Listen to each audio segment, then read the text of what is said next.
చేద్దాం. Come on, do it. ఇప్పుడు మనం బాయిల్ పెట్టుకుందాం. కొన్ని వాటర్ పోసుకుందాం. 1 స్పూన్ చాయ్ పౌడర్ వేసుకుందాం. ఇప్పుడు బెల్లం వేసుకుందాం.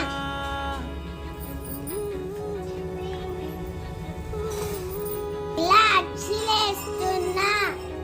బెల్లం కరిగిపోయింది. ఇప్పుడు స్టవ్ ఆఫ్ చేసి పాలు పోసుకుందాం. మళ్ళీ స్టవ్ ఆన్ చేసి మరగనియాలి.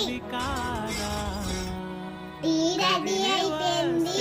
ఇప్పుడు అమ్మకి పోద్దాం.